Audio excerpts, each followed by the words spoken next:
বেআইনিভাবে কলেজের জায়গা বিক্রির অভিযোগ। তৃণমূল নেতার শাশুড়িকে জমি বিক্রির অভিযোগ করছে। খোদ কলেজের প্রিন্সিপালের বিরুদ্ধে জায়গা বিক্রি করার অভিযোগে সরব হয়েছে এলাকাবাসী।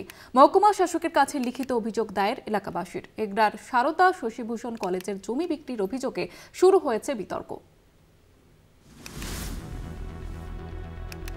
সরকারি সম্পত্তি বেআইনিভাবে তৃণমূল নেতার শাশুড়িকে পাইয়ে দেওয়ার অভিযোগ। পূর্ব মেদিনীপুরের এগরার সারদা শশীভূষণ কলেজের জায়গা হস্তান্তর করা হয়েছে কলেজের অশিক্ষক কর্মী তথা এলাকার তৃণমূল নেতা উদয় পালের শাশুড়ি পম্পা নন্দের নামে।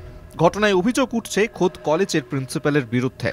জায়গা বিক্রি করার অভিযোগ উঠেছে। সূত্রের খবর, সরকারি জমিটির আনুমানিক মূল্য প্রায় 15 লক্ষ টাকা, কিন্তু তা বিক্রি করা হয়েছে 5,51,000 টাকায়। প্রতিবাদ সরব হয়েছেন এলাকাবাসী। মহকুমা শাসকের কাছে লিখিত অভিযোগ জানিয়েছেন বাসিন্দারা। আমার কানেও এসছে, তবে ঘটনার সত্যতা আমি ঠিক জানি না। জনমানসে এই কথাটা কিন্তু ছড়াচ্ছে এবং মোবাইলে তার বিভিন্ন কপি ভাইরাল হয়েছে। এটা অত্যন্ত দুঃখের বিষয়। সরকারি সম্পত্তি যদি বৈধ নিয়ম না মেনে বিক্রি হতেই পারে, কোনো কারণে কলেজ কর্তৃপক্ষ বিক্রি করতেই পারে, কিন্তু তার জন্য তার বৈধ নিয়ম মেনে করা উচিত। চিকিৎসার জন্য এলাকায় ছিলেন না পুরপ্রধান। বিষয়টি সম্পর্কে খোঁজ নেবেন বলে জানিয়েছেন তিনি। মাঝখানে আমি অসুস্থ থাকার জন্য কলকাতায় গেছিলাম ডাক্তার দেখাতে।